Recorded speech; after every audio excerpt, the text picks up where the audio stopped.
আল্লাহ তাআলা সাহায্যের কথা বললেন কেন? বলে এটা পরীক্ষার হল।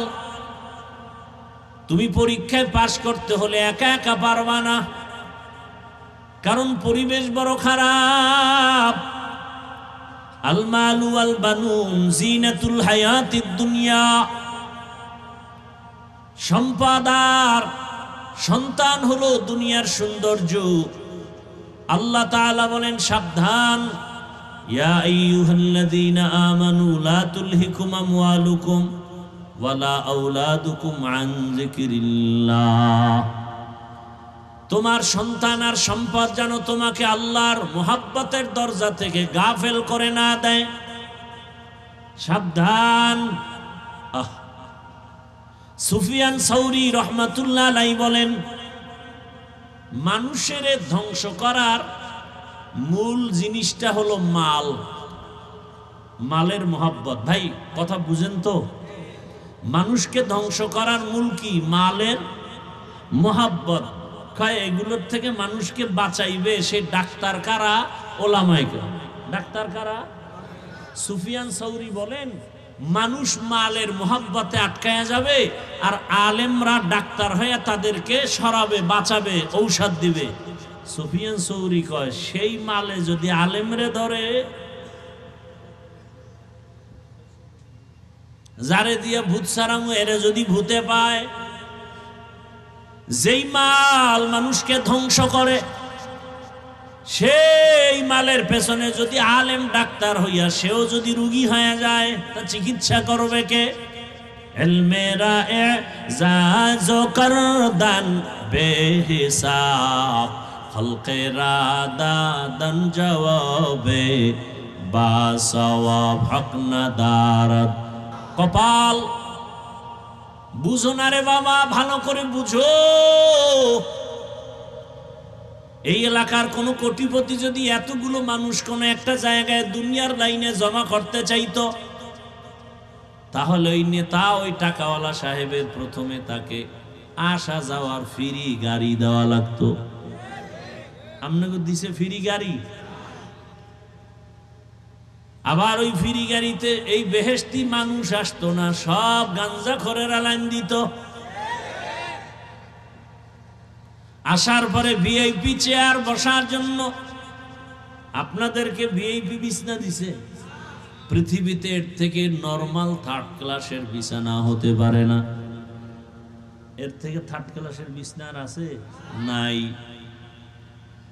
এখানে কে ভিআইপি, কে নন ভিআইপি, কে বড়, কে ছোট, কে আলেম, কে মূর্খ, সব এক।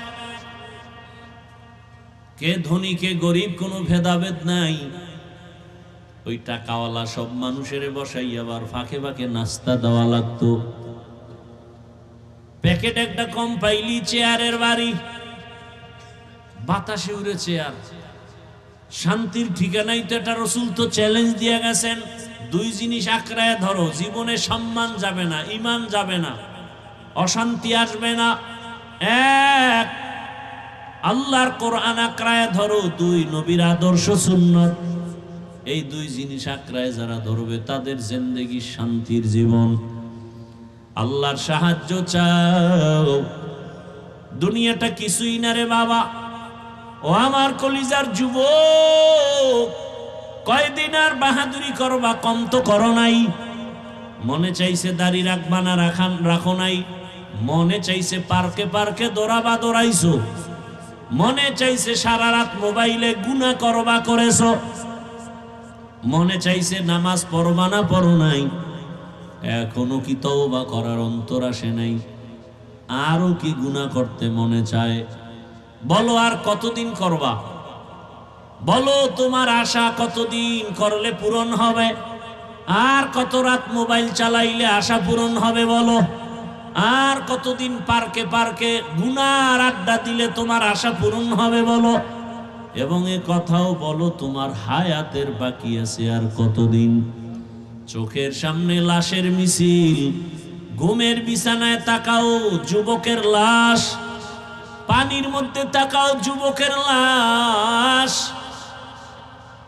গাড়ির নিচে তাকাও যুবকের লাশ। ও আমার কলিজার যুবক, এখনো কি তোমার হুঁশ আসে নাই? তোমার লাইনের জাতি ভাই গোটা দুনিয়াটাকে জাগরণ তৈরি করে কবরে চলে গেল, রক্তের ফোঁটা জমিনে ফালায়া দিয়া শাহাদাতের দরজা দিয়া চলে গেল। আর জাতিকে বুঝায় গেল, যুবকেরে বুঝায় গেল, এরে যুবক, টাকা দিয়া পশু কিনা যায়, আমি হাদিকে কিনা যায় না। এরপরও হুঁশ হয় নাই। তুমি মোবাইলে আকাম দেখবা সারা রাত, এজন্য তুমি এমবি ভরার জন্য মায়ের টাকা চুরি করো, বাবার টাকা চুরি করো, ঠিক নি? আর তোমার জাতি সেই যুবক রাস্তা দিয়ে হাঁটে, মানুষ এসে এসে টাকা দেয়। আর আইতাল্লাযী ইউকাযযিবু বিদ্দীন ফাযালিকাল্লাযী ইয়াদউল ইয়াতীম ওয়ালা ইয়াহুদ্দু আলা তাআমিল মিসকিন। এরপরে কি অর্থ? কি ফাওয়াইলুন, ওয়াইল একটা জাহান্নামের তপকার নাম, ভয়ঙ্কর একটা জাহান্নামের শাখা ওয়াইল। লিল মুসল্লিন, যারা নামাজি মুসল্লি এদের জন্য ওয়াইল নামক জাহান্নাম। আল্লাহর কথা। এবার বুঝেন তো, অন্য আয়াতে আল্লাহ চ্যালেঞ্জ দিয়েছেন, নামাজ মানুষকে বিনা হিসাবে জান্নাতে নিবে, কোনো গুনাহ রাখবে না। আর এই আয়াতে কি বলল? ফাওয়াইলুল লিল মুসাল্লিন, মুসল্লিদের জন্য ওয়াইল, মানে মারাত্মক এক জাহান্নাম। ওয়াইল এটা নামাজি মুসল্লির জন্য। চিন্তা করেন তো, কি নামাজ পড়ি, নামাজ পড়ি বিড়ি টানি, নামাজ পড়ি গালি দেই, নামাজ পড়ি গীবত করি, নামাজ পড়ছি যে ইমামের পিছনে বাইরে নাইমা সে ইমামরে গালি, সেই ইমামের সমালোচনা, এই নামাজ। আমি যতক্ষণ কথা বলবো একটা আওয়াজ দিবেন না, আমি প্রশ্ন করলে জবাব দিবেন, তাও খুব ঠান্ডা আওয়াজে। একটা আওয়াজ দিবেন না, অনুরোধ। বেয়াদবি ক্ষমা চেয়ে বলছে। কোরআন হাদিসের কথা কোনটা সঠিক কোনটা বেঠিক এটা আলেম বলতে পারে, আপনি পারবেন? তা আপনি ঠিক বলার অধিকার কি, বেঠিক বলার অধিকার কি? এত আবেগ কেন?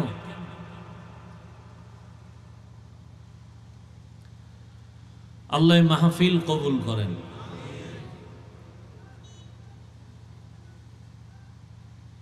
তো যাই হোক, সর্বাঙ্গে ঘা ঔষধ দিব কোথা? আমি নিজেও অপরাধী, এজন্য বয়ান বা ওয়াজ হওয়ার জন্য অনেক জায়গায় ওয়াজ করি, কখন কয়টা বাজে, টাইম কখন চলে যায় টেরও পাই না। আবার কত জায়গায় বয়ানে বসে খোঁজা লাগে কি বয়ান করবে। এই সব কিছু এই শ্রোতাদের অন্তরের মহাব্বতার আকর্ষণের ব্যবধান, আর কিচ্ছু না। আল্লাহর রহমত তো আছেই। আপনি মোবাইল নিয়ে ব্যস্ত হলে তো আপনি এখানে বসছেন, আপনি আমার কি বয়ান শুনবেন?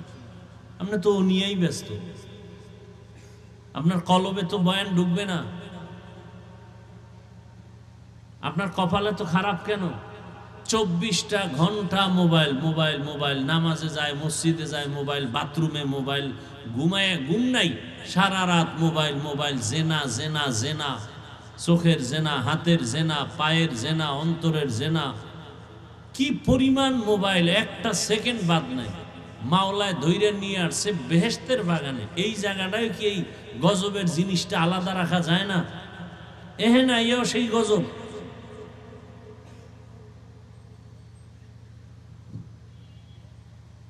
কি নিয়ে যাবেন বাসায়? ওয়াজে আইলে বেলুন কিনে বাসায় নিবে, বেলুন, প্লাস্টিকের মাছ। বাসায় গেলে যদি জিগায় কি পাইছে, এই যে মোনাজাতে বেলুন কবুল হয়ে গেছে, এটারে কান্দে লয়ে যাইব বাসায়, বেলুন পাইছে। হাসেন আপনারা? এগুলো এখন ফ্যাশন হয়ে গেছে। আল্লাহর কাছে যদি কবুল হইতো, ফজরে মসজিদে জায়গা দেওয়া যেত। সব আজান শুনে ঘুমায়, নামাজে যায় না।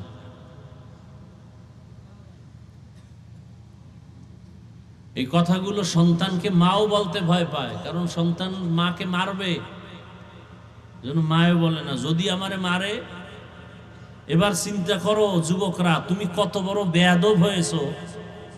যেই মা সন্তানের কপালে দিবে চুমা ভালোবাসায়, আজকে সেই সন্তানকে মা ভয় পায়। কি পরিমাণ বেয়াদব আর চরিত্রহীন হলে ওই সন্তানকে মা ভয় করে? কি পরিমাণ চরিত্রহীন বেয়াদব হলে ওই ছাত্রকে শিক্ষক ভয় করে? একটা ভালো সন্তানকে কসম আল্লাহ কোনোদিন মা ভয় করবে না।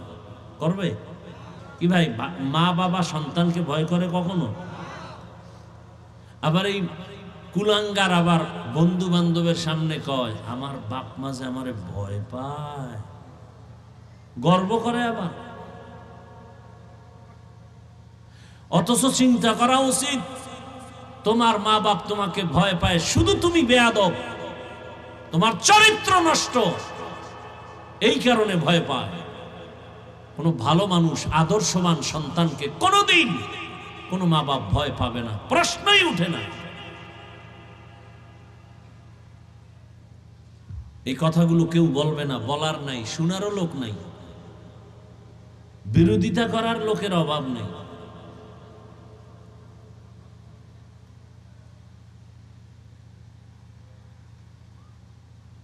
এত জ্বালা হইলে কেমনে বাঁচে মানুষ? ভিতরের জ্বালা, বাইরের জ্বালা, আল্লাহ বাঁচায় রাখছে, নাইলে বাঁচার উপায় নেই। হাফিজুর রহমান হেনে আইছে, একজন একেবারে ওই 13 হাত দূর দিয়ে ওদিক দিয়ে যায়, সালামটাও যেন না দেওয়া লাগে না। আমি কি জানি এক ভয়ঙ্কর কিছু না, নিকৃষ্ট কোনো পশু, বুঝাই যায় না। চিন্তা করতে পারেন, বুঝেন কিছু আমি যে বলতেছি, বুঝেন? এটা একটা আলেমের শান। 50 হাত দূর দিয়ে ঘুরে যায়, এটা আলেমের শান। আমি কি পশু? হ্যাঁ, আমি পশু? কি এগুলো? এ জাতি কি শিখবে আমাদের থেকে? ওলামায়ে কেরাম বুঝছেন কি বলছি? জাতি কি শিখবে? আল্লাহ হেদায়েত দান করুন। এই ঝামেলাতেই দেখেন না কি গর্ব করে কইছে আলেমরা সব এক হইব, কি যে কাউর বাজছে, গর্ব করে কইছে। বেশি হয়ে গেছে গর্বটা, যে হাফিজুর রহমান এটা বলছো কা, দুনিয়ার সব এক হইলে তোরা এক হইতে বলে। তেল আর পানি এটা মিলানো বড় কঠিন। জনমের মতো ঝাঁকানি দিল, আবার জায়গা কিছুক্ষণ পর আলাদা, বড় কঠিন হালাত। অন্তর যদি ঠিক না হয় তো উপরে দিয়ে মিলাইলে কি হইব? ওই যে কয় না, কলবে কলবে মিল না হইলে, গান গায় না, কলবের মিল না হইলে উপরের মিল হইলে কোনো লাভ নেই। কলবের মিল হওয়া দরকার। হা,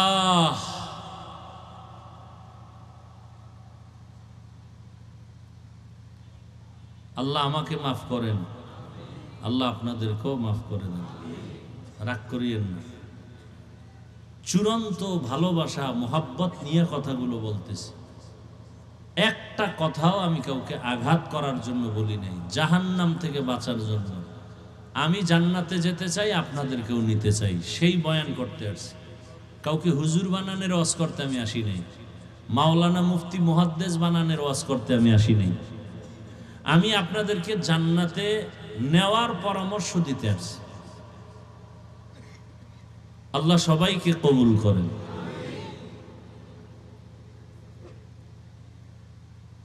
তো এই দুনিয়াটা পরীক্ষার হল, পরীক্ষা মানেই একটা মুসিবত। এই পরীক্ষায় পাশ করার জন্য সাহায্য লাগবে, না হয় সম্ভব না। কারণ যেই হলে পরীক্ষা দিতে আসছি, হলটা বড় মারাত্মক খতরনাক হল। দুনিয়া নামক পরীক্ষার হল বড় কঠিন। ডানে বামে সামনে পেছনে চতুর্দিক থেকে শয়তানের আক্রমণ। এক শয়তান আমার বডির ভেতরে আছে, নফস শয়তান, আর এক শয়তান আমগো ডাইনে বামে আছে মানুষ শয়তান, আর এক শয়তানি প্যান্ডেলের বাইরে আছে জিন শয়তান। কয় দল হইল? এই তিন শয়তানে যদি আমারে টানে, এবার আমার পাওয়ার কি? আল্লাহ কয় ওয়া খুলিকাল ইনসানু যায়ীফা, মানুষ তোরে আমি বড় দুর্বল করে বানাইছি। তাহলে আমার জন্ম সৃষ্টিটাও কি দুর্বল। এবার আসেন কেমন দুর্বল? আমরা পিপিলিকার কাছেও দুর্বল, একটা মশার কাছেও আমরা বড় দুর্বল। মশায় যদি মেজাজ গরম করে, একটা বনিয়াদম ঘুমাতে পারবে না। পারবে? আমরা এতটা দুর্বল। এজন্য আল্লাহ বলেন তুমি একা পারবা না, তিন শয়তান তোমার পিছে লাগা। পরিবেশ যেটা এটাও খারাপ, বাসে লেখা আছে ধূমপান নিষেধ, আছে না নাই? এরপরও কেউ করেনি। ড্রাইভারও করে, হেল্পারও, কন্ট্রাক্টরও করে। নিষেধ করলে ধোঁয়াটা আমার দিকে মারে, আর আমার বাবার টাকায় পায়খানা খাই, তোমার কি?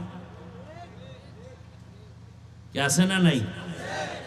দুনিয়াতে বহু আকাম আছে, কিছু লাভ হয়, কিন্তু বিড়ি টানার মতো ফাও আকাম দুনিয়াতে আর একটাও নেই। মদ পান করলে এটাও একটা আকাম, কিন্তু লাভ আছে না নাই? কি কন্যা আছে? আল্লাহর কোরআনে কয় লাভ আছে। মদ পান করলে কি আছে? হালকা লাভ আছে।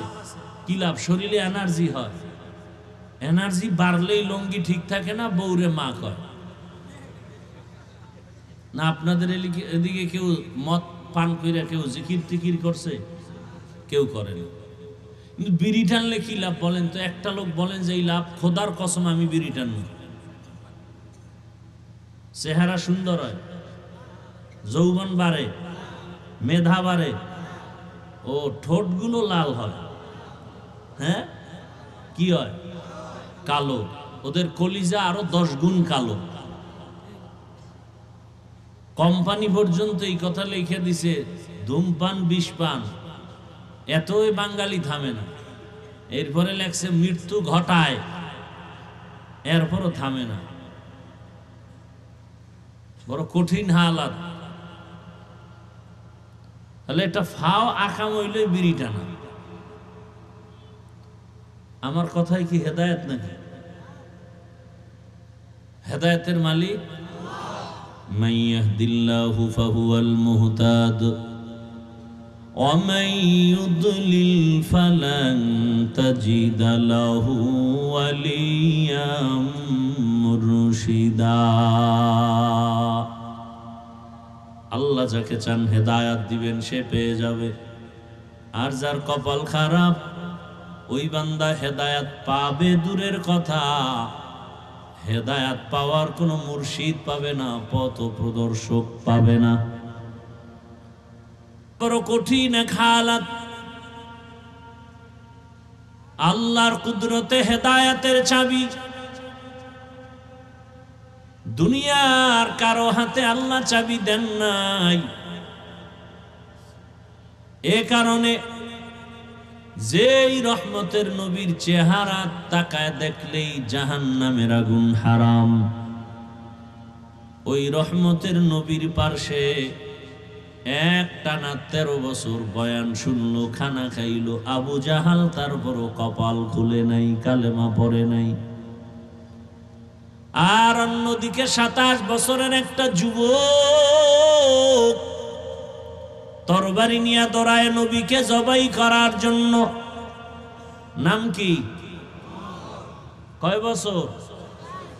27 বছরের যুবক তরবারি নিয়ে দৌড়ায় আমার রসুলকে জবাই করবে। এক নজর দেখা মাত্র তরবারি ফালাইয়া বলেন, ইয়া রাসূলুল্লাহ, আমাকে মাফ করে দেন, কালেমা পড়ায় আমাকে মুসলমান বানায় দেন। এর নাম হেদায়াত, এর নাম কপাল। আবু জাহাল 13 বছর নবীর বয়ান শুনলো, কাছে থাকলো, কালেমা কপালে আসে নাই, বরং হাতের মুষ্টির মধ্যে পাথর নিয়া বলে, আব্দুল্লাহর সন্তান মুহাম্মদ, বলো আমার হাতের মুষ্টির মধ্যে কি আছে? রহমতের নবী বলেন, আমি বলতে পারলে কি লাভ হবে? বলে, আমি তোমার উপরে ঈমান আনবো, আল্লাহ মানবো, কালেমা পড়বো। রহমতের নবী বলেন, আমি বলতে পারি না আপনার হাতে কি আছে। কেন পারো না? কারণ আমি গাইবের মালিক না, গাইবের মালিক একমাত্র قل لا يعلم من في السماوات والأرض الغيب إلا الله।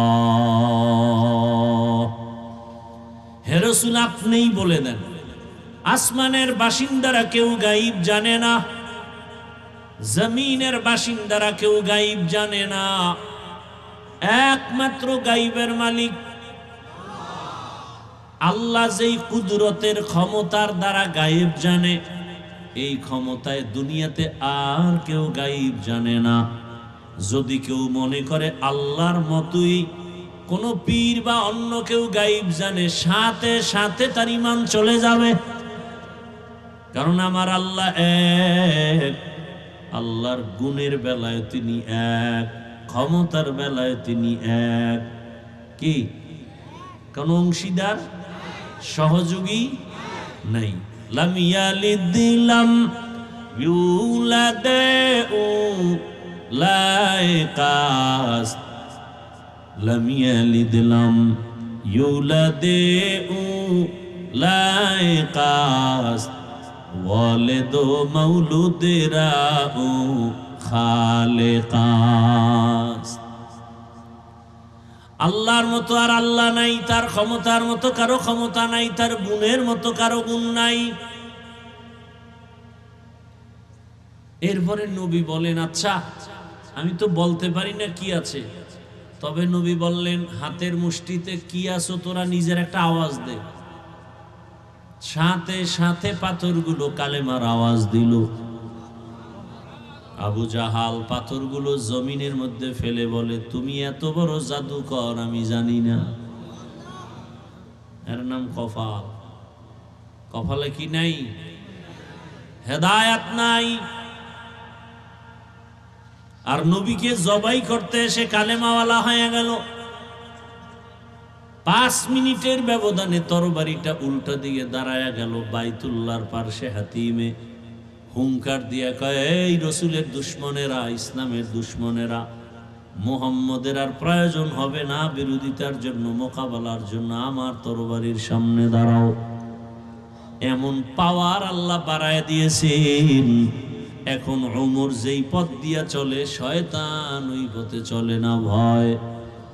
যুবক ছেলে একটা মদের বোতল নিয়ে হাঁটে, হঠাৎ করে তাকায় দেখে ওমর, ভয় কাঁপতেছে। ওমরের কথার আগে তরবারি রেডি, মাথাটা গরম। অন্তর দিয়ে আমার মালিকের ডাক দিয়ে বলে, হে মালিক, আর জীবনে মদ পান করব না, তুমি ওমরের হাত থেকে বাঁচাও। নজরে পড়ে গেছে, বোতল ফেলতেও পারে না। হযরত ওমর সামনে এসে কয়, কি তোর হাতে, আমার কাছে দে। যুবকটা কাঁপতেছে, কাঁপার দরকার নেই, আমার হাতে দাও। মদ ভরা বোতলটা যখন ওমরের হাতে দেয়, যেই বোতলে মদ ছিল, এখন তাকায় দেখে এক ফোঁটা মদও নাই। পুরা বোতলটার ভেতরে সাদা দুধে ভরা।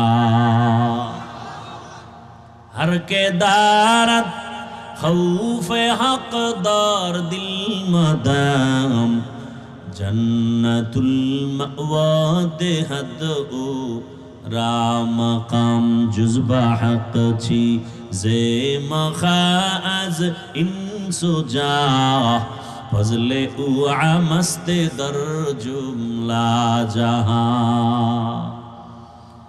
এখনো সে ওমরের নাম শুনলে এখনো শরীর কেঁপে উঠে। কেমন বেড়া, যেই ওমরের উপরে আল্লাহ খুশি। কতটা খুশি! ওমর যা কয় আমি আল্লাহ ওমরের কথা মেনে নিলাম। নবী চিন্তায় আছে, আল্লাহ কি কয়। আল্লাহ কয়, জিব্রাইল নবীরে বলো, ওমর যা কয় আমি আল্লাহ মানছি, নবীও যেন মেনে নেন। সেই ওমরকে বর্তমান বাংলাদেশে এমন কিছু আল্লাহর দুশ্মন আছে যে সেই ওমরকে মানতে পারে না, বলে সে বেদাতি। ওমর মানে পথভ্রষ্ট। চিন্তা করেন ভাইরা আমার,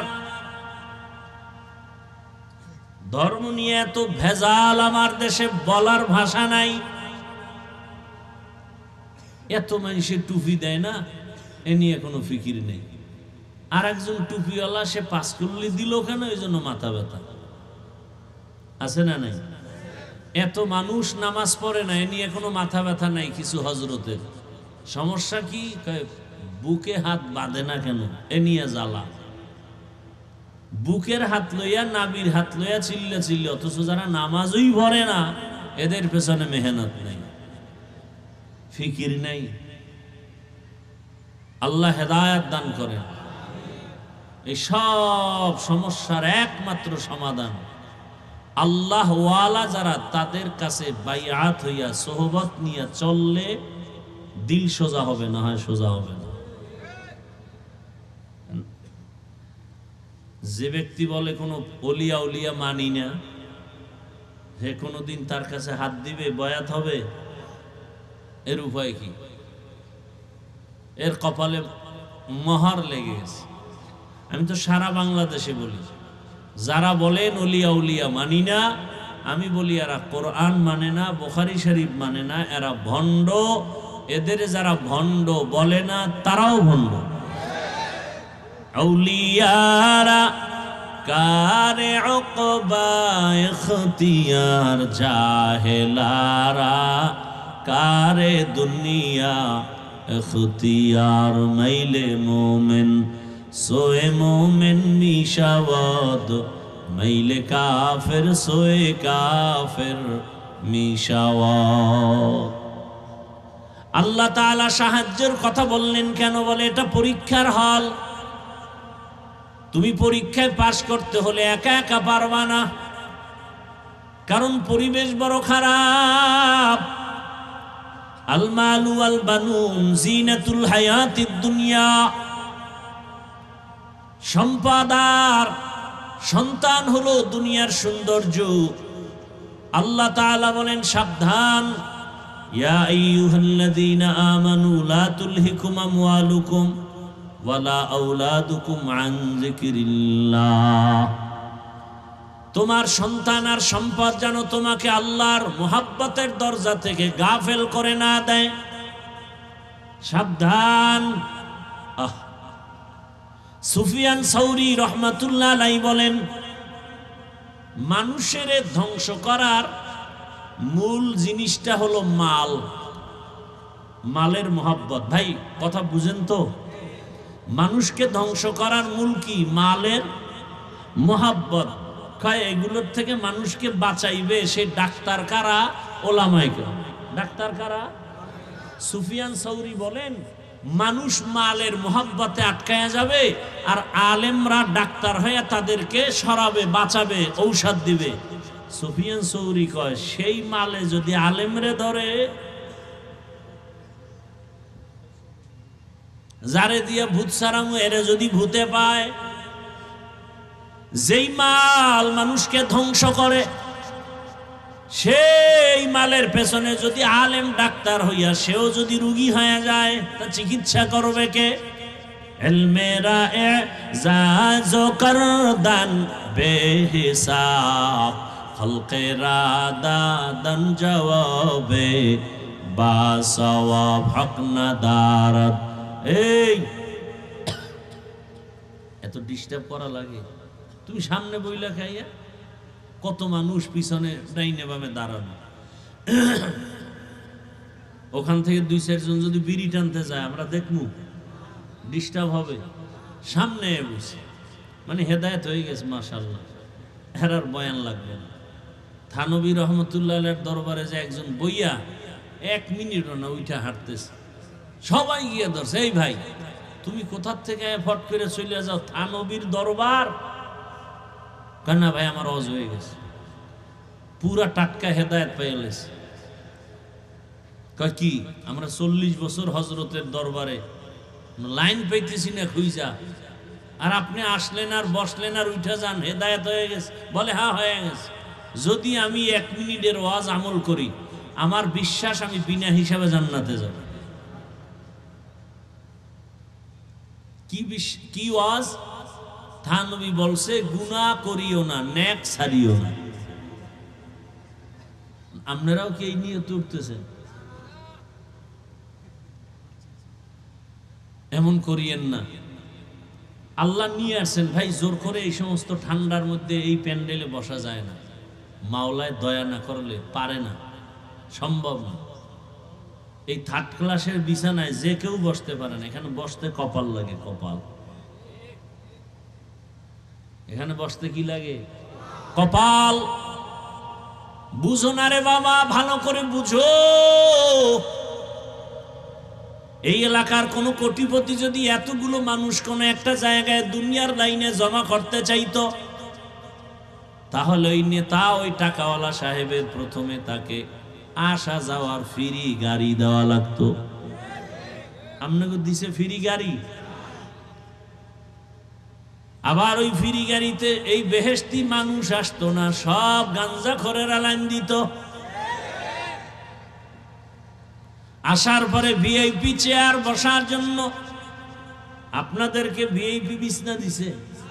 পৃথিবীতে এর থেকে নরমাল 3rd ক্লাসের বিছানা হতে পারে না। এর থেকে 3rd ক্লাসের বিছানা আর আছে? নাই। এখানে কে ভিআইপি, কে নন ভিআইপি, কে বড়, কে ছোট, কে আলেম, কে মূর্খ, সব এক। কে ধনী, কে গরিব, কোনো ভেদাভেদ নাই। ওই টাকাওয়ালা সব মানুষের বসাই আবার ফাঁকে ফাঁকে নাস্তা দেওয়া লাগতো। প্যাকেট একটা কম পাইলি চেয়ারের বাড়ি, বাতাসে উড়ে চেয়ার। আমি দেখলাম কেমনে, ওই ওগো দলের মধ্যে আবার কয়েকটা কুলাঙ্গার লাইফ বয়, ওরা লাইফ দিয়া কয়, দেখে নামগো দলের মানুষ আমরা কত বড় বেয়াদব। কথা বুঝেন, বাংলা বুঝেন? এখানে এই দলের একটা মিটিং, হেনে নাস্তা লইয়া কি হইছে না হইছে এটা লাইভ দিয়ে যে দেখায়, ও কুলাঙ্গার না? সারা দেশের মানুষের দেখায় আমরা কত বড় বেয়াদব। দেখেন আমরা নিজেরা কিলে কিলি লেগে গেছি। আমার কথা যুক্তি আছে না বানায় বলতেছি? এটা হইতে পারে? কোন দলের আদর্শবান সদস্য করতে পারে? টুকটাক তর্ক বিতর্ক হবে, এটা লাইভ দিবে কেন? জাতিকে জানাইবে কেন? সে আপন লোক হয় কিভাবে? আপনাদের নাস্তা টাস্তা দেওয়া হয়েছে মোনাজাতের পরে, কপাল বড় খারাপ। এইবার খেয়াল করেন, খেয়াল করেন, মানুষ কিন্তু মানুষ, খুব বুঝার বিষয়।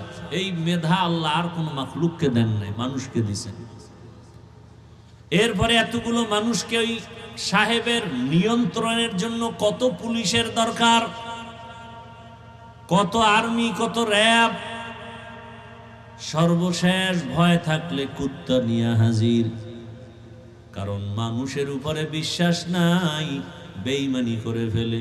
কিন্তু একটা কুকুর জীবন দিবে, কোনোদিন বেঈমানি করবে না। এবার আপনারা বলেন তো, এই যে এতগুলো মানুষ আপনারা বসে আছেন এই ঠান্ডার ভিতরে, নিয়ন্ত্রণের জন্য কত প্লাটুন পুলিশ আছে?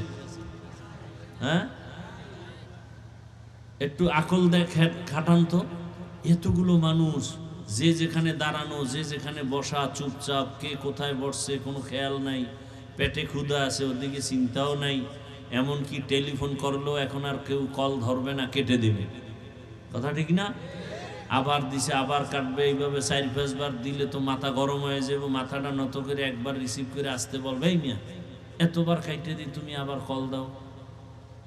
ধমক একটা দিয়া ছেড়ে দিবে। আর যদি টেলিফোন করনেওয়ালা ঘরের ম্যাডাম হয়, তা রাত্রে খবর আছে। আচ্ছা একটু চিন্তা করেন তো, একটা পুলিশ নাই, র্যাব নাই, এই এতগুলো মানুষ চুপচাপ, কোনো আওয়াজ নাই। এটা কেমনে সম্ভব? বুঝলে এক কথায় হেদায়াত। ইসলাম মানলে এটা সম্ভব। কি মানলে? ইসলাম ছাড়া আর কেউ পারবে না, আল্লাহর কসম। এটা ইসলাম পারে, আর কেউ পারে না। এজন্যই তো আমি চ্যালেঞ্জ দিয়ে বলেছি, আল্লাহর কসম করে, ইসলাম যতদিনে জমিনে কায়েম হবে না ততদিন পর্যন্ত জমিন ঠান্ডা হবে না, জাতীয় শান্তি পাবে না। আল্লাহর কসম। শান্তির ঠিকানার নাম ইসলাম। আপনি মানেন না সেটা ভিন্ন কথা। কত লোক নামাজ পড়ে না, আছে না এখানে? তার মানে কি নামাজের প্রতি আগ্রহ আছে না? আছে। এজন্য তো ঝগড়া নাই।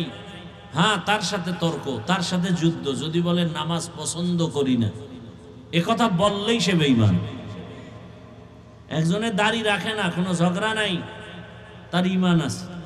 যদি বলে দাড়ি পছন্দ করি না আর ছাড় নাই, সে বেঈমান হয়ে গেছে। কথা বুঝেননি আমার? পর্দা করেন না আপনি মুমিন, অন্তরে আগ্রহ। আর যদি বলেন পর্দা পছন্দ করি না, আর আপনার সাথে কোনো আপোষ নাই, আপনি বেঈমান হয়ে গেছেন। পর্দা না করা আর পর্দা পছন্দ না করা এক না। তো ইসলাম এমন শান্তির এক জমিনের জন্য আল্লাহ দিয়েছেন। এই ইসলামের অনুকূলে যারা থাকবে, এরা দেখেন না আওয়ামী লীগ করে, আওয়ামী লীগ। বাংলাদেশের লোক সব মরে গেছে না? আছে, আছে মানে বাদশার হালাতে খায়, ঘুমায়, কোনো টেনশন নাই। বিষয় কি? মাদ্রাসায় টাকা দেয়, মসজিদে টাকা দেয়, আলেম ওলামার সাথে কলিজার মোহাব্বত, কারো উপরে কোনো জুলুম করে না, গালি দেয় না, 5 ওয়াক্ত নামাজ পড়ে। এরকম বিএমপির মধ্যেও বহু আল্লাহর বান্দা আছে না নাই? মাদ্রাসায় টাকা দেয়, মসজিদে দেয়, দাড়িওয়ালা 5 ওয়াক্ত নামাজ বা জামাত আদায় করে। এ কারণে যত তুফান হোক না কেন, উলামায়ে কেরামের বরকতে তার উপরে কোনো বিপদ আসে না। শান্তির ঠিকানাই তো এটা। রাসূল তো চ্যালেঞ্জ দিয়ে গেছেন, 2 জিনিস আঁকড়ায় ধরো, জীবনে সম্মান যাবে না, ঈমান যাবে না, অশান্তি আসবে না। 1, আল্লাহর কোরআন আঁকড়ায় ধরো। 2, নবীর আদর্শ সুন্নাত। এই 2 জিনিস আঁকড়ায় যারা ধরবে, তাদের জিন্দেগি শান্তির জীবন। আল্লাহর সাহায্য চাও। দুনিয়াটা কিছুই না রে বাবা। ও আমার কলিজার যুবক, কয়দিন আর বাহাদুরি করবা? কম তো করো নাই। মনে চাইছে দাড়ি রাখবা না, রাখো নাই। মনে চাইছে পার্কে পার্কে দৌড়াবা, দৌড়াইছো। মনে চাইছে সারা রাত মোবাইলে গুনাহ করবা, করেছো। মনে চাইছে নামাজ পড়বা না, পড়ো নাই। এখনো কি তওবা করার অন্তর আসে নাই? আরো কি গুনাহ করতে মনে চায়? বলো, আর কতদিন করবা? বলো, তোমার আশা কতদিন করলে পূরণ হবে? আর কত রাত মোবাইল চালাইলে আশা পূরণ হবে? বলো, আর কতদিন পার্কে পার্কে গুনার আড্ডা দিলে তোমার আশা পূরণ হবে? বলো। এবং এ কথাও বলো, তোমার হায়াতের বাকি আছে আর কতদিন? চোখের সামনে লাশের মিছিল, ঘুমের বিছানায় তাকাও, যুবকের লাশ। পানির মধ্যে তাকাও, যুবকের লাশ। গাড়ির নিচে তাকাও, যুবকের লাশ। ও আমার কলিজার যুবক, এখনো কি তোমার হুঁশ আসে নাই? তোমার লাইনের জাতি ভাই গোটা দুনিয়াটাকে জাগরণ তৈরি করে কবরে চলে গেল। রক্তের ফোঁটা জমিনে ফালায়া দিয়া শাহাদাতের দরজা দিয়া চলে গেল।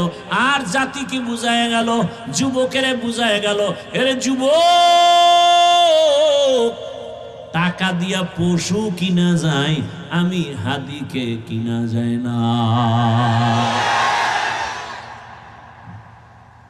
এরপরও হুঁশ হয় নাই। তুমি মোবাইলে আকাম দেখবা সারা রাত। এজন্য তুমি এমবি ভরার জন্য মায়ের টাকা চুরি করো, বাবার টাকা চুরি করো, ঠিক নেই? আর তোমার জাতি সেই যুবক রাস্তা দিয়ে হাঁটে, মানুষ এসে এসে টাকা দেয়, খবর নেই। 50,000 টাকার বান্ডিল দেয়, কেন নেও? অ্যাকাউন্টে কোটি কোটি টাকা জমা। তোমরা সাক্ষী দাও, যেই ছেলের কথা বলতেছি, এত টাকা ও কোনোদিন কি লাইভে এসে বলছিল আমাকে টাকা দাও? ও যুবক, তুইও যুবক, তোর চরিত্র এত খারাপ কেন বল? কার অভিশাপ লাগাইছো কপালে? হয়তো মা বাবার অভিশাপ লাগছে, না হয় শিক্ষকের, না হয় আলেম ওলামার। এই তিন জায়গার অভিশাপ লাগলে কসম আল্লাহর, মরার আগে তুই পঙ্গু হয়ে যাবে। আর এই তিন জায়গার দোয়া থাকলে তুই ডাক্তার হলো, গোটা দুনিয়াতে সম্মান হবে, মানুষ তোর কদম চুমতে থাকবে। এক ডাক্তার জাকির নায়েকরে কে না চিনে দুনিয়ায়? হোমিওপ্যাথিক ডাক্তার, টাকার গরমে না, ক্ষমতার গরমে না। এই পরিচিতি, এই খ্যাতি, এই সম্মান, সুন্দর চরিত্র, নৈতিক আদর্শের কারণ। আর তুমি সারা রাত আকাম করো মোবাইলে, চেহারাটারে নষ্ট করে ফেলেছো। 40 বছরে তোমার চেহারা নষ্ট হওয়ার কথা না, অথচ 22-25 বছরে তোমার চেহারায় কোনো আলো নাই, নূর নাই, আকর্ষণ নাই, তাকাইলে মায়া হয় না। বরং দিন দিন শুধু চেহারা নষ্ট হয়। যুবক, পাও ধরে বলছি, নিচে নাইমে যদি একটা বলতে পারো যে ভাই ধরো, কয়েকজনে নাইমে আসে। খোদার কসম, পাও ধরে বলছি, পারি না নাইমে আসতে। মাইকের ফোন যদি একটা লাগাই দিত পুরো 50 হাতে, তাহলে নাইমে নাইমে পাও ধরে ওয়াজ করতাম, ওয়াজও করতাম, পাও ধরতাম। তোর পায়ে হাত দিয়ে বলি, তুই আয়নায় তাকা, তুই তাকা, দেখ তো তোর চেহারা আগের মতো আসেনি। তোর নিজের কাছেই খারাপ লাগে, চেহারাটা এত নষ্ট হইলো কেমনে? এই দাগ, সেই দাগ, এই কিছু, সেই কিছু। আয়না দেখার টাইম তো পাও না, শিডিউল খালি নেই আয়না দেখা, মিস কল আর মিস কল। আয়না দেখারও টাইম নাই। ও আয়নার দিয়ে তাকাইলো, দেখে বেগানা বয়ে রয়েছে। ওর চেহারা দেখার টাইম নাই, ও আয়নার সামনে দেখে বেগানার চেহারা, নর্তকীর চেহারা। কে বলবে এই কথা? কে শুনবে আমার এই কথা? বলার মানুষ নাই, শোনার মানুষ নাই, বিরোধিতা করার মানুষের অভাব নাই। কেমনে বুঝাই আমার এই যুবকরে? যুবক, গোটা দুনিয়ার নেতৃত্ব তো তুমি দিবা, গোটা দেশ তো তুমি চালাবে, গোটা দুনিয়া তোমার দিকে তাকিয়ে আছে। তুমি সমাজকে সুন্দর করবা, দেশকে সাজাবা, সেই চরিত্র তোমার মধ্যে আছে। নষ্ট করো কেন? হারিয়ে গেলে আর ফিরে আসবে না, চরিত্র কোনদিন আসবে না। বয়ান উল্টা শুনে তসবিহ হাতে নিয়ে দোয়া ইউনুস পড়তেছে, কবে আসবে সেই ভোটের আগের রাত, 500 টাকায় পশুর দামে বিক্রি হয়ে যাবে। কি বাজারে গেলে একটা ভালো মুরগি কিনতে গেলে 600 থেকে 1000, একটা ছাগল কিনো 15,000, 20,000, একটা গরু কিনবা তুমি 1 লাখ। আর ভোটের আগের রাতে আমার সোনার বাংলার আশরাফুল মখলুকেরা বিক্রি হয় 500 টাকায়। তাহলে তুমি তো আসলে মানুষ না, তুমিও অমানুষ। তুমি কি অমানুষ? আল্লাহ কয় এটা পশু, আল্লাহ আবার বলে না না না, বালহুম আদাল, এরা পশুর চেয়েও খারাপ। একটা পশুর দাম 1 লাখ, একটা পশুর দাম 15-20 হাজার। কি তুমি মানুষের দাম তার চেয়েও কম? ওরে টাকা দিয়া তো পশু কিনা যায়, পশু টাকায় বিক্রি হয়, মানুষ কখনো বিক্রি হতে পারে না। বড় দুঃখ। তুমি সততার সাথে স্লোগান দিবা কেমনে? যার বিরুদ্ধে তুমি কথা বলবা, এর টাকা না খাইয়া ফেলাইছো ঘুমের মধ্যে, এই হারাম টাকা খেয়ে ফেলছো, তোমাকে কে শোধরাবে? বাবায় মান্যত করে আছে হারাম খাবে, যৌতুকের টাকা খায় বিয়ে বা সন্তানকে বিবাহ করাবে। এরম বাবা নাই দেশে? বাপ নামের অযোগ্য, এরে আমার যুবক, আবার বইলাও কিন্তু মন আবার স্থির হয়, কারণ তোমার লাইনে বহু যুবক আছে স্কুলে পড়ে নামাজি নাই? ঢাকা কলেজে কত ছেলেরা লেখাপড়া করে, মাথায় পাগড়ি, বড় দাড়ি, বড় জামা, মনে হয় যেন মসজিদের কোনো খতিব, অথচ আরবিও ভালো করে পড়তে পারে না। ও যুবক, তোমার কিসের অভাব? আমি তো বলি নতুন করে যা করছো তো করছো, এবার তওবা করে একটা দাঁড়ায় যাও, নতুন ভাবে দাঁড়াইয়া মাত্র 5-7 বছর মোবাইলটা পানিতে ফেলে দাও, চরিত্র নিয়ে নতুন করে দাঁড়াও, দেখবা তোমার জীবনটা সুন্দর হয়ে যাবে। আল্লাহ তাআলা রাস্তা খুলে দিবেন। গোটা দুনিয়ার পিছনে তুমি করো না, আজকে টাকার জন্য কত পেরেশানি করো। যদি চরিত্র নিয়ে দাঁড়ায় ডাক্তার হও, ইঞ্জিনিয়ার হও, প্রফেসর হও, ওসি ডিসিএসপি হও, মেম্বার চেয়ারম্যান এমপি হও, আল্লাহর কসম যদি চরিত্র ভালো থাকে, আদর্শ ভালো থাকে, গোটা দুনিয়ার মানুষ তোমাকে চিনে ফেলবে অল্প সময়। তোমাদের জাতি ভাই উদাহরণ না? কথা বলো না কেন?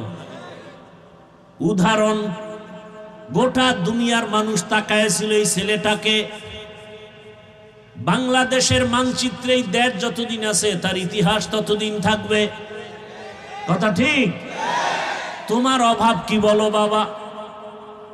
তোমার দিকে তাকায় আছে গোটা দুনিয়া, গোটা দেশ, গোটা সমাজ। তোমাকে নিয়ে মা বাবা গর্ব করবে, আমার ছেলে বড় সুন্দর। যেখানে যাবে সবাই বলবে আপনার অমুক ছেলে, বলে হ্যাঁ ধন্য আপনি। আপনার সন্তানের মতো একটা ভদ্র ছেলে আর নাই। স্কুলে এত ছেলে পড়ে, কিন্তু আপনার ছেলেটা আমাকে দেখলেই সালাম দেয়। বাবার মন খুশি না বেজা? এই যে বয়ানগুলো করতেছি, কি বুঝতেছে যুবকরা? এই বয়ান দিয়ে আমি কি বুঝাইতেছি? তোমরা আমার মতো হুজুর হও, ভুল বুঝবা না। আমি হুজুর বানাইতে আসিনি। হুজুর বানানের বয়ান করনেওয়ালা আমাদের ওলামায়ে কেরাম আলহামদুলিল্লাহ অভাব নেই। দ্বিতীয়ত, আমার দেশে আলেম ওলামা, পীর মাশায়েখ, হুজুরের অভাবও নাই। আমার দেশে আদর্শবান ডাক্তারের অভাব, আদর্শবান ইঞ্জিনিয়ারের অভাব, আদর্শবান প্রফেসরের অভাব। আমার দেশে আদর্শবান ওসি ডিসিএসপির অভাব। প্রত্যেক থানা জেলার ওসি ডিসিএসপি আদর্শবান নামাজি যদি হতো, আমাদের এত চিৎকার দেওয়া লাগতো না। সমাজে বয়ান চলতো, আমল চলতো, সুদখোরের পেছনে অনুমতির জন্য দৌড়ানো লাগতো না। চিন্তা করেন, মানুষের পাও ধরে ধরে বয়ান করি, পাও ধরে ধরে। হিন্দুর বিরুদ্ধে বলি না, খ্রিস্টানের বিরুদ্ধে বলি না, আর সেই ওয়াজ করতে যদি অনুমতি লাগে, এই দেশে বাঁচা না বাঁচা আর কি আছে? এই মুসলমানের দেশ। আপনাদের দোষ 99 গুণ বেশি, 99% দোষ আপনাদের। এখানে ওয়াজ চলতেছে, আপনারা হাজির হইছেন, কোরআন হাদিসের বয়ান চলতেছে, কোরআন অনুযায়ী বয়ান চলতেছে। কোন বেয়াদব যদি এসে বলে যে এটা হবে না, সাথে সাথে ধইরা হাতে পায়ে রশি লাগায় বাইন্দা যে তুই এখানে রং চা খা। মোনাজাত হওয়ার পরে এখান থেকে বেরোবি। বেদবি করলি কেন? কোরআনের বাগানের সাথে। এ শাস্তি, এক বেয়াদবকে শাস্তি দিলে গোটা দেশ সোজা হয়ে যেত।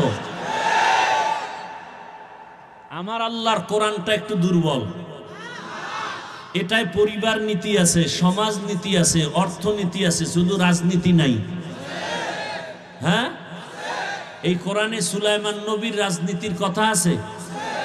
পুরা দুনিয়া চালাইছেন সুলাইমান নবী, ঘটনা আছে। ইউসুফ নবী মিশরের অর্থমন্ত্রী ছিলেন, ঘটনা কোরআনে আছে। যদি বলো কোরআনে নাই, তার মানে হলো কোরআন সব দিক থেকে পরিপূর্ণ, রাজনীতির বেলায় কোরআন শরীফ দুর্বল। এই কথা বললে তার ঈমান থাকে? কোরআনে যদি রাষ্ট্রনীতি না থাকে ওই বয়ান করব না, থাকলে সবার করতে হবে। কথা বলেন না কেন? বলে হুজুর কোরআন হাদিসের বয়ান কইরেন, বাইরের থেকে বইলেন না। বোঝো কোরআন হাদিস কিছু? সালাম দিতে পারে না, MA pass, IA pass, BA pass, সালাম পাস করে নাই। আছে না নেই? সালামালাইকুম সালাম দেয়, সালামালাইকুম তোর উপরে ঠাডা ভরুক, হেকায় আলাইকুম তোর উপরে আগে ভরুক, সালাম দেয়।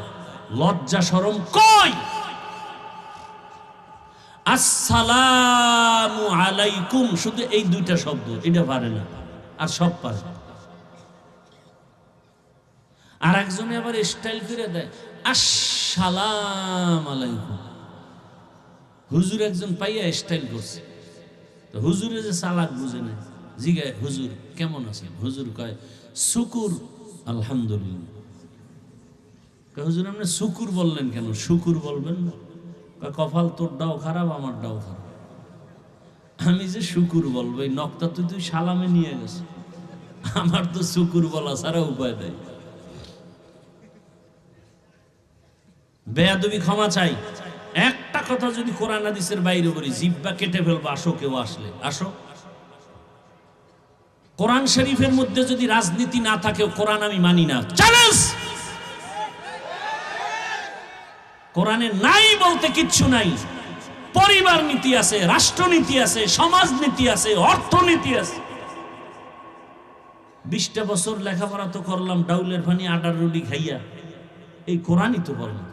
কয়টা নক্তা, কয়টা জের, কয়টা জবর, কয়টা পেশ, কয়টা অক্ষর, কয়টা শব্দ, কয়টা বাক্য, কয়টা আয়াত আছে, কয়টা সূরা আছে, নামাজের আয়াত কয়টা, রোজার আয়াত কয়টা, যাকাতের আয়াত কয়টা, সমাজের আয়াত কয়টা, পরিবার নীতির আয়াত কয়টা, রাষ্ট্রনীতির আয়াত কয়টা, তার ব্যাখ্যা কি, ফতোয়া কি, মাসআলা কি, তাফসীর কি।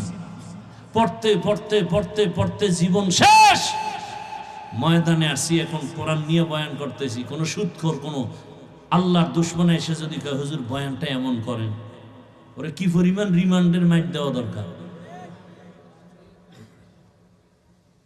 এই যে বললাম 99 গুণ দোষী আপনারা। না হয় একজন আলেমকে অপমান করে আর আপনি তালি দেন হাতে বয়ে না? আপনার তো এই কথা বলা উচিত। বাবার সাথে সন্তানের তর্ক হয় না, তার মানে বাবারে কেউ গালি দিলে সন্তান চুপ থাকবে? এটা দিয়ে বুঝেন, ওটা বুঝেন না। যে আমি নামাজ পড়তে পারি না, দাড়ি রাখতে পারি না, পর্দা করতে পারি না, তবে আমি আল্লাহকে ভালোবাসি, রসুলকে ভালোবাসি, আর সেই ভালোবাসা পাইছি আলেমের দ্বারা, কোরআন হাদিসের দ্বারা। অতএব আলেমের সাথে আমার দূরত্ব থাকুক, যা কিছু থাকুক, কিন্তু অপমান হতে দিব না। ওর কলার ধরে ফেলবো। আমি নামাজ পড়ি না, কিন্তু খবরদার, আমার ইসলাম, কোরআন হাদিস, আল্লাহ, রসুল, আলেম ওলামা নিয়ে বললে ওখানে আমি ছাড় দিব না। কিসের ভয় পান? আল্লাহ হেদায়েত দান করুন। আরে ভাই, কোরআনটা বুঝেন কিছু। ভারতের মধ্যে হাজার হাজার মাদ্রাসা আগুন দিয়ে জ্বালায় দিছে ব্রিটিশরা। হাজার হাজার আলেমকে ফাঁসি দিয়া গাছের সাথে লাট ঝুলায় রাখছে দিল্লি রাজধানী কলকাতায় রাস্তায়। উদ্দেশ্য কি? কোরআনের এই আওয়াজ বন্ধ করবে। আল্লাহ তো চ্যালেঞ্জ দিছেন, এটা হেফাজত কোনো ফিসাবের হাতে দি নাই। এই কোরআন হেফাজতের জিম্মা কোনো নবীর হাতে দেই নাই, ডাইরেক্ট কে নিছেন? এই জন্য এটা যত বন্ধ করতে চায় তত বাড়ে। পারছে কমাইতে? মাদ্রাসা ব্যাঙের ছাতার মতো, ব্যাঙের ছাতার মতো, বলে না? বলে না? বাংলাদেশে যারা বুঝ আছে, জানা আছে, জ্ঞান আছে, শুধু তারা জবাব দিবেন। বাংলাদেশে স্কুল, প্রাইমারি, এডি বেশি না মাদ্রাসা বেশি? না, আপনার অ্যান্সার ভুল। কি ভাই, আমি বলছি আপনারা না জানলে জবাব দিবেন না, আন্দাজে একটা জবাব দিয়ে রাখলেন কেন? এখানে বহু শিক্ষিত মানুষ আছে। বাংলাদেশে প্রাইমারি স্কুল হিসাব করলে গড়ে অনেক বেশি। প্রত্যেক গ্রামে গ্রামে স্কুল আছে, ঘর আছে, সব আছে, কিন্তু বাংলাদেশের বহু অঞ্চল আছে মাদ্রাসা নেই। কথা ঠিক না? তাহলে ব্যাঙের ছাতার মতো তো স্কুল আর প্রাইমারি হয়েছে, মাদ্রাসা হয়নি। অথচ একটা দোষ দিয়ে দিল ব্যাঙের ছাতার মতো। এটা মুসলমানের বাচ্চা এই কথা বলতেছে, ব্যাঙের ছাতার মতো। অথচ মাদ্রাসায় পড়লে একটা চরিত্রহীন মানুষ চরিত্রবান হয়। ডিসি সাহেব টেবিলে বসে কোরআন শরীফ পড়ে। ডিসি সাহেব, আপনি কোরআন শিখলেন, সরকার শিখে এখন? না না হুজুর, ওই যে ছোটবেলা মক্তবে আব্বা আম্মা পড়াইছে না, সেই সময় শিখে ফেলছি। আর এখন আর মক্তব নাই সোনার বাংলায়, আছে নাই। এখন মুয়াজ্জিন উঠে আজান দিতে, মাও উঠে বাচ্চাকে কেজিতে পাঠাবে। ওখানে গিয়ে কি পড়ে? সরোয়া সরেয়া। আমগো মাদ্রাসায় এসে ওই ছেলে এখন কি পড়ে? সরোয়া। কি মাদ্রাসায় আছে না? আছে। ব্যবধান কোথায়? সন্তানটা স্কুলে গিয়ে পড়ে সরোয়াতে ওয়াজাগর। ওই একই অক্ষর মাদ্রাসায় এসে সন্তান পড়ে সরোয়াতে ওযু, একই অক্ষর। স্কুলে গিয়ে পড়ে সরায়াতে আপা, মাদ্রাসা এসে পড়ে সরায়াতে আল্লাহ, মাদ্রাসা এসে পড়ে রব্বি জিদনি ইলমা। স্কুলে গিয়া আছে নাই, হ্যাঁ গিয়া পড়ে ক্রিং ক্রিং টেলিফোন, হ্যালো হ্যালো হ্যালো, কে তুমি, কাকে চাও, বলো বলো বলো। আমি ম্যাও হ্যালো ক্যাট বিড়ালকে চাই, জরুরি খবর আছে ডেকে দাও তাই। হামটিমা টিম টিম তার খাড়া দুটো শিং, তারা মাঠে বারে ডিম। আর আগের কবিতা তো ছিল আদর্শ লিপি, পড়ছি না? সকালে উঠিয়া আমি মনে মনে বলি, সারাদিন আমি যেন ভালো হয়ে চলি। আদেশ করেন যাহা মোর গুরুজনে, আমি যেন সেই কাজ করি ভালো মনে। আর এখন নাচবে কেমনে? কোমরটা কি বামে না ডানে ডুলাইব, এজন্য শিক্ষক নিয়োগ দিবে। হুজুর গো যখন মাথা গরম হয়ে গেছে, রাস্তায় নামছে, সব নাস্তিকের বাচ্চাগুলো লেজ গুটায় ভিতরে ঢুকছে। বাংলাদেশের একটা সুন্দর সংস্কৃতি যে আলেমরা নামলে তারা কামিয়াব। যে আন্দোলনে আলেম আছে এটা কি কামিয়াব। জুলাই স্বাধীনের পরেও যদি আন্দোলন করা লাগে তো কিসের স্বাধীন করলেন? আম্মা জানেরা স্লোগান দামগো অধিকার পাই নাই, সমান অধিকার লাগবে। আল্লাহ যে বেশি দিছে ওটা লাগবে না, এই বেশিটা নিয়ে না নিয়ে সমান নিতে যায়। তাসলিমার অবস্থা কি? বেশি নিবে না, সমান। সমান মানে এক পুরুষ যেমন 4 স্ত্রী রাখবে, এক স্বামী কেন, এক স্ত্রী কেন পারবে না? আমি তাসলিমার পেটে বাচ্চা, তো যেখান থেকে মনে চাই আমি সেখান থেকে নিবে, এটা আমার স্বাধীনতা। ওলামায়ে কেরাম গর্জে উঠে এই বেশ্যা, যেখান থেকে মনে চায় সেখান থেকে পেটে বাচ্চা আমগো দেশের কুকুর নিরা নেয়, মানুষ নিতে পারে না। অথচ কত বড় এমবিবিএস ডাক্তার, যেমন তেমন ডাক্তার না, এবং গবেষক। কোরআনের আয়াতের ব্যাখ্যা পড়ে, হাদিস পড়ে, নাইলে আল্লাহর ভুল ধরছে কেমন? ব্যাখ্যা পইরা পইরা কয় এই আয়াতটা আইন যা করছে নারীর উপরে, এই আইনটা আল্লাহ একচ্ছত্র নারীর উপরে জুলুম করছে। আল্লাহ জালেম। আমার দুঃখ লাগে, বারবার বারবার বারবার এই দেশের মানুষ দেখে আলেমদের সাথে বেয়াদবি করলেই পতন, বেয়াদবি করলেই পতন, বেয়াদবি করলেই বিপদ। এরপরও কেন যে আলেমদের সাথে বেয়াদবি করে এটা বুঝেই আসে না। যদি আলেমরা কোনো ক্ষতি করত, এই যে আমরা বয়ান করতেছি, এই যে এতক্ষণ বয়ান করছি, একবারও কি বলছি যারা আওয়ামী লীগ করে ওরা সব বিনা হিসাবে জাহান্নামী? কথা বলেন না কেন? যারা বিএনপি করে এরা 100 বছরের জন্য জাহান্নামী? কথা বলেন। ওটা আপনি করবেন কি না করবেন সেটা ভিন্ন কথা, ওটার জবাব আপনারটা আপনি আল্লাহর কাছে দিবেন। কথা ঠিক না? আমাদের উপরে হামলা কেন? আউযুবিল্লাহ নাই, বিসমিল্লাহ নাই, ফট করে মসজিদ দখল করবে, আছে না নাই? মুসলমানের চূড়ান্ত জীবনের একটা উপাসনালয় আল্লাহর ঘর মসজিদ,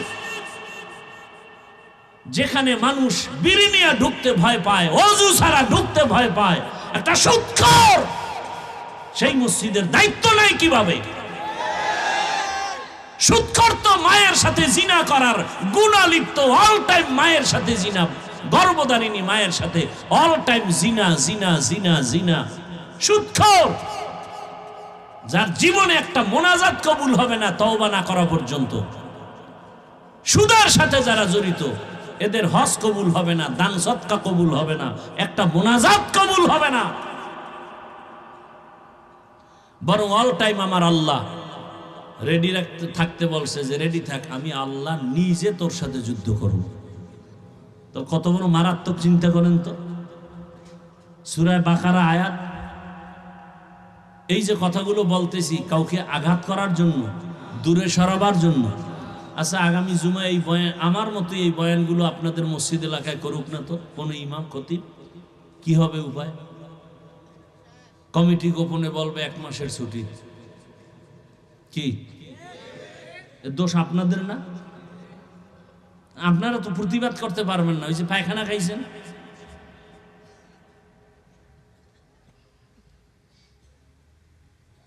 কোরআন হাদিসের বাইরে যদি কোনো আলেম কথা বলে, আপনাদের দরকার নাই, আমরা জিহ্বা কেটে দিব, আমাদেরকে বলেন, কোনো কথা নাই। কোন আলেম যদি কোরআন হাদিসের বাহিরে কিছু বলে, সেই দিন আর নাই যে চুপে চাপে কিছু করবে, আমাদেরকে বলেন, আমরা সোজা করবো, আমরা ইনশাআল্লাহ। আপনি কি বুঝেন কোরআন হাদিসের বাইরে আর ভিতরে? কোরআন হাদিসের ভেতরে যদি বয়ান করি, তা সুদখোরের বিরুদ্ধে বলতে হবে না? ঘুষখোরের বিরুদ্ধে বলতে হবে না? জালেমের বিরুদ্ধে বলতে হবে না? বেনামাজির বিরুদ্ধে বলতে হবে না? কি আপনাদের আকল কি বলে? কোরআন কি সুদখোরের পক্ষে, ঘুষখোরের পক্ষে, বেনামাজির পক্ষে, দুর্নীতিবাজের পক্ষে, চোর ডাকাতের পক্ষে, ধর্ষক আর খুনির পক্ষে? কি বুঝাইতে চান আমাদেরকে যে কোরআন হাদিসের বয়ান করেন? কি বুঝাতে চান? আর আলেম ওলামারা বলেন কোরআন হাদিসের, কোরআন হাতে নিয়ে বয়ান করেন, কোরআন হাতে নিয়ে বয়ান করবেন। সূরা বাকারা বয়ান শুরু করেন, বলবেন এই আয়াতের তরজমা এই। সবার মুসল্লিদের হাতে বাংলাটা দিয়ে আপনি খালি তরজমা পড়বেন।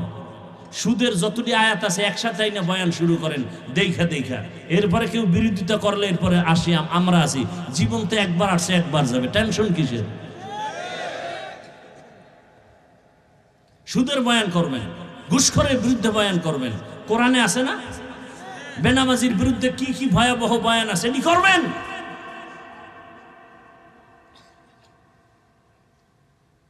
বেপরদায় যারা চলে এদের বিরুদ্ধে কি বয়ান? জেনার শাস্তি, চোরের শাস্তি, মানুষকে ধোঁকা দেয় এর শাস্তি কি? ব্যবসায় গিয়া মালে ভেজাল করে এদের শাস্তি কি? কোরআনের আয়াত লয়ে লয়ে বয়ান করে। কি ভাই, এইবার দেখি কে বলে যে হুজুর কোরআনের ভিতরে দিয়ে। হ্যাঁ, এবার ভিতরে দিয়েই করতেছে, টাটকা ভিতরে দিয়ে আয়াত লইয়া লইয়া বয়ান। সূরা বাকারা 275 নম্বর আয়াতের ওখান থেকে 3-4 পৃষ্ঠা হোমানে বয়ান, মুনাফিকদের বিরুদ্ধে বয়ান, জালেমের বিরুদ্ধে বয়ান, লাগাতার বয়ান করেন। কে এই বয়ান শেষ করবেন? আপনার 14 পুরুষের হায়াত হইলেও তো এই কোরআনের বয়ান শেষ করা যাবে না। সবাই কোরআন হাতে নিয়ে বয়ান করবেন, মসজিদে মসজিদে ওলামায়ে কেরাম, একেবারে ধারাবাহিক, মুখস্থ বয়ানের দরকার নাই। আল্লাহ, খুব রাগ করতেছেন আপনারা। আপনারা রাগ করলে তো দোষ নেই, আমরা করলে না দোষ। হুজুর এত রাগ, আমি মানুষ না। আল্লাহ হেদায়াত দান করুন। যুবক বাবারা, আমি বলবো নতুন করে ঘুরো। তুমি ডাক্তার হও, দোয়া করি, দিল থেকে বলছি, ডাক্তার হও, বেয়াদব হইও না। ইঞ্জিনিয়ার হও, বেয়াদব হইও না। ওসি হও, ডিসি হও, এসপি হও, বেয়াদব হইও না। তুমি এক যুবক, ফুটন্ত গোলাপ, তোমার ঘ্রাণে পুরা সুবাসিত হবে গোটা দেশ, গোটা সমাজ। তোমাকে দেখলে দুশ্মন ভয় পাবে, যারা উল্টা পাল্টা চরিত্রহীনরা দেখলেই তো ভয় পাবে। আরে এর সামনে বিড়ি টানা যাবে নাকি? আমাকে সামনে কেউ বিড়ি লয়ে আসে কেন? আমরা ফ্রিডামু জানি এই লোকটা জনমের মতো বিড়ি টানে, এরপরও তো আমরা সালাম দেই, বসাই, আসেন, জানি। কিন্তু ওই লোকটা তো আমার সামনে কখনো বিড়ি নিয়া হুজুর দেখে, হুজুর হুজুর হুজুর বিড়িটা ফালাই দিচ্ছে। তো তোমার চরিত্রটা এমন হতে পারে না যে তোমার বন্ধু বান্ধবরা তোমার আদর্শ দেখিয়া ভালো হয়ে যাবে? আমি তো একবারও বলি না আমি মাদ্রাসায় মাওলানা হও, বলছি আমার দেশে মাওলানা মুফতি মুহাদ্দিসের অভাব নেই। অভাব কি? আদর্শ ডাক্তার, আদর্শবান ইঞ্জিনিয়ার, আদর্শবান প্রফেসর, আদর্শবান ওসি ডিসিএসপি, এটি চাই। এই বয়ানগুলো আমি সারা দেশে এভাবে করি। আমার এই লাইনের বয়ানটা আমি ইচ্ছা রকম খুব জোর দিয়ে করি। এখনো সময় আছে, তওবা করো, অন্তরটাকে নরম করে দাও। মানুষের একটা আফসোস থাকে, আরে পার্কে গেলে কি জানি মজা, তো নিছো না, এবার ফিরো। মনে মনে আল্লাহকে বলো, ও আল্লাহ, জীবনে পার্কে কম ঘুরি নাই, দাড়ি কম কাটি নাই, নামাজ কম সারি নাই। ও আল্লাহ, আজকে বুঝতে পারি নাই, তওবা করে ফেলতেছি, আর দাড়ি কাটবো না, নামাজ ছাড়বো না, বেপরদায় চলবো না। মা বাবার দোয়া নিয়ে, ওলামায়ে কেরামের দোয়া পরামর্শ, শিক্ষকের দোয়া নিয়ে নবীর আদর্শ মেনে চলবো। আর জীবনে কারো উপকার করতে না পারলেও ক্ষতি করব না, কারো প্রশংসা করতে না পারলেও বদনাম করব না। ও আল্লাহ, নেক আমল করতে না পারলেও আর গুনাহ করব না। মা বাবা, মুরব্বী, ওলামায়ে কেরাম, শিক্ষকদের সাথে আর বেয়াদবি করব না। যদি বান্দা তওবা করো, সাথে সাথে আমার আল্লাহ দয়া করে তোমাকে মাফ করে দিবেন। তওবা করার যদি নিয়ত থাকে খাঁটি অন্তরে, আল্লাহ পাক জীবনের সব গুনাহ তওবার কারণে মাফ করে দিবেন। আল্লাহ আমাদেরকে তওবাওয়ালা জীবন দান করেন। আল্লাহ পাক আমাদের গুনাহমুক্ত জীবন দান করেন। আমিন। আলহামদুলিল্লাহি রাব্বিল আলামিন। والصلاة والسلام على سيد الأنبياء والمرسلين وعلى آله وأصحابه أجمعين يا أرحم الراحمين يا أرحم الراحمين يا أرحم الراحمين رب ارحمهما كما ربياني صغيرا اللهم إنك عفو كريم تحب العفو فاعف عنا اللهم إنا نسألك رضاك والجنة ونعوذ بك من سخطك والنار يا الله মাহফিল কবুল করে নেন। আয়োজনকারী, সহযোগিতাকারী, দান সৎকারীদের কবুল করে নেন। এলাকায় শান্তি দান করেন।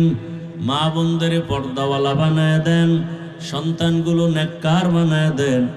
পরীক্ষার্থী যারা কামিয়াবি দান করেন। আমার কলিজার যুবকদের দিনের খাদেম বানায় দেন। আয় আল্লাহ, মোবাইলের গুনাহ থেকে হেফাজত করেন। আয় আল্লাহ, সারা দুনিয়াবাসীকে মাফ করে দেন। প্রবাসে যারা আছে হেফাজত করেন। বাংলাদেশ শান্তির দেশ বানায় দেন। ইসলামের জন্য কবুল করে নেন। ওলামা মাশায়েখদের এখন এক বানায় দেন। বাতিলের মোকাবেলায় বিজয় দান করেন। বাতিলকে বাতিলের দ্বারা দমন করে দেন। বাতিলকে বাতিলের দ্বারা দমন করে দেন। বাতিলকে বাতিলের দ্বারা দমন করে দেন। সুন্নতওয়ালা জীবন দান করেন। নবীজির রওজা মোবারক বাইতুল্লাহ জিয়ারতের জন্য কবুল করে নেন। আয় আল্লাহ, শান্তির জীবন দান করেন। রব্বুল আলামিন, জাহিরি বাতিনি দুশ্মনের মোকাবেলায় বিজয় দান করেন। মুখালেফের মুওয়াফিক বানায় দেন। আয় আল্লাহ, যারা ব্যবসা করে, চাকরি করে, কামাই রুজি, ব্যবসা চাকরিতে হালাল ভাবে বরকত বাড়ায় দেন। হারাম থেকে হেফাজত করেন। আয় আল্লাহ, পরমুখাপেক্ষী থেকে হেফাজত করেন। অভাব দূর করে দেন। ঋণ আদায়ের ব্যবস্থা